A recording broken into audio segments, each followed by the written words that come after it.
بسم اللہ الرحمن الرحیم۔ السلام علیکم محترم ناظرین و سامعین، آپ سن رہے ہیں دیوتا۔ تو آئیے بڑھتے ہیں کہانی کی جانب۔ وہ دونوں بھائی پارس اور علی تیمور یوں بھی ٹیلی پیتھی کے کبھی محتاج نہیں رہتے۔ میں پورے یقین سے کہتی ہوں کہ فرہاد اور اس کے ٹیلی پیتھی جاننے والے رشتہ دار پارس کے پاس کبھی نہیں آتے تھے۔ اس کا ثبوت یہ ہے کہ وہ یہاں تنہا مارا گیا ہے۔ پاشا نے کہا، میں تمہاری اس بات کی تائید کرتا ہوں کہ پارس کا یہاں کوئی خیال خوانی کرنے والا ساتھی نہیں ہے۔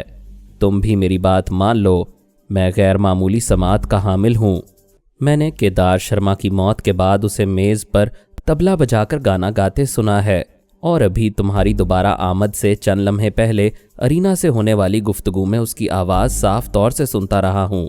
شیتارا نے کہا، میں تمہاری غیر معمولی سماعت اور دوسری غیر معمولی صلاحیتوں کو مانتی ہوں۔ اس اجنبی سے کہو مجھ سے آ کر ملے، گرفتار ہونے کا اندیشہ ہو تو صرف مجھ سے گفتگو کرے۔ پاشا نے کہا، ارینا تم اس شخص کو شیتارا کا پیغام پہنچاؤ۔ کیا خاک پہنچاؤں؟ اس نے فون بند کر دیا ہے۔ شیتارا دماغی طور پر حاضر ہو کر سوچنے لگی۔ میں بڑی دیر تک پاشا کے دماغ میں رہی۔ اس کے چور خیالات بتا رہے تھے کہ اس نے واقعی کیدار شرما کی موت کے بعد بھی پارس کی آواز سنی ہے، اور انسانی دماغ میں چھپے ہوئے خیالات غلط نہیں ہوتے۔ زبان لاکھ جھوٹ بولے، دماغ سچ کہتا ہے۔ پھر یہ کہ خیال خوانی بھی جھوٹ نہیں بولتی، دماغ میں گھس کر انسان کے اندر چھپے ہوئے جھوٹ کو پڑھ لیتی تھی۔ اس کی خیال خوانی نے بتایا تھا کہ پارس کا دماغ مردہ ہو گیا ہے۔ اسے اپنی خیال خوانی پر اعتماد تھا، اور وہ پاشا کی غیر معمولی سماعت سے بھی انکار نہیں کر سکتی تھی۔ وہ دو راہیں پر آ گئی تھی۔ ایک راہ پر پارس کی قبر تھی، دوسری راہ پر وہ کھڑا مسکرا رہا تھا۔ دونوں فریب نظر تھے اور دونوں حقیقت بھی لگتے تھے۔ اس الجھن سے نکلنے کا ایک ہی راستہ تھا کہ وہ میرے اور میری فیملی کے دوسرے خیال خوانی کرنے والوں کے پاس آ کر پارس کے بارے میں انجان بن کر حقیقت معلوم کرے۔ اس نے کچھ دیر تک سوچا، پھر مجھے مخاطب کیا۔ پرائی سوچ کی لہروں کو محسوس کرتے ہی میں نے سانس روک لی۔ پھر دوبارہ سانس لینے پر اس نے کہا، میں ہوں شیتارا۔ میں نے ناگواری سے کہا، یو ڈرٹی گرل، تم نے اور تمہاری قوم نے یہودیوں کو اپنا بنا کر ہماری دنیا اجاڑ دی۔ گیٹ آؤٹ، پھر کبھی نہ آنا۔ میں نے سانس روک لی۔ وہ اپنی جگہ حاضر ہو گئی۔ اس کا دل تیزی سے دھڑک رہا تھا، آنکھوں میں آنسو آ گئے تھے۔ میں نے پارس کے متعلق ایک لفظ نہیں کہا تھا، لیکن ہوتا یہ ہے کہ لوگ اپنے جذبات اور احساسات کے مطابق ایک بات کو مختلف معنی پہنا دیتے ہیں۔ میری بات کا مطلب یہ تھا کہ میری لیلا کو جن یہودیوں نے ہلاک کیا، انہیں شیتارا اور اس کی قوم اپنا بنا رہی ہے۔ شیتارا نے یہ سمجھا کہ اس کے دیس والوں نے یہودیوں کو اپنا بنا کر ان کے ہاتھوں پارس کو ہلاک کر دیا ہے۔ ایک باپ کی زبان سے ایسی باتیں سن کر اسے یقین آ گیا۔ ایک آخری تصدیق کے لیے وہ پارس کو جنم دینے والی ماں کے پاس گئی۔ آمنہ فرہاد نے کہا، تم کچھ نہ بولو، جاؤ، تمہاری دلی مراد پوری ہو چکی ہے۔ تم اسے دور بھاگتی تھیں، اب وہ تم سے دور ہو چکا ہے۔ جاؤ، ماتم نہ کرو، خوشیاں مناؤ۔ مراد پوری ہو تو گھی کے چراغ جلائے جاتے ہیں۔ آمنہ فرہاد نے سانس روک لی۔ وہ پھر اپنی جگہ حاضر ہو گئی۔ اس بار پھوٹ پھوٹ کر رونے لگی، کیونکہ پارس کی ماں اور باپ دونوں سے ہی اس کی موت کی تصدیق ہو چکی تھی۔ دائی ماں نے آ کر اسے تھپکتے ہوئے کہا، تو اس طرح روتے روتے مر جائے گی۔ کیا کوئی مرنے والے کے ساتھ مر جاتا ہے، یا رونے سے مرنے والا واپس آ جاتا ہے؟ بس چپ ہو جا، صبر کر، ہم میں سے ہر ایک کو دنیا سے جانا ہے۔ وہ بولی، ماں جی مجھے ایک ہی طریقے سے صبر آ سکتا ہے۔ کوئی بات نہیں، صبر کا وہی طریقہ اختیار کر لے۔ ویسے کیا چاہتی ہے؟ پارس کے قاتلوں سے انتقام لوں گی، کشمیر میں کسی یہودی کو نہیں چھوڑوں گی۔ انہیں مرنا ہوگا یا وہاں سے بھاگنا ہوگا۔ تیرے لیے ایسا کرنا کون سی بڑی بات ہے؟ جو چاہے کر، کسی بھی طرح صبر کر۔ جب وہ میرے اور آمنہ کے پاس آئی تھی تب پارس آفرین کو کچھ ہدایات دے رہا تھا۔ وہ ان ہدایات پر عمل کرنے لگی۔ ریسیور اٹھا کر نمبر ڈائل کیے۔ رابطہ قائم ہونے پر ارینا کی آواز سنائی دی۔ ہیلو، میں ارینا بول رہی ہوں۔ آفرین کو آواز بدلنے میں مہارت حاصل تھی۔ اس نے مریم کی آواز میں کہا، میں پاشا سے بات کرنا چاہتی ہوں۔ تم کون ہو؟ میں اس کی شریک حیات مریم ہوں۔ 1 منٹ ہولڈ کرو۔ ارینا نے ریسیور کے ماؤتھ پیس پر ہاتھ رکھ کر پاشا سے کہا، کوئی عورت خود کو تمہاری بیوی کہہ رہی ہے، وہ بکواس کر رہی ہے۔ میں تم سے کہہ چکا ہوں کہ بیوی تھی، مر گئی ہے،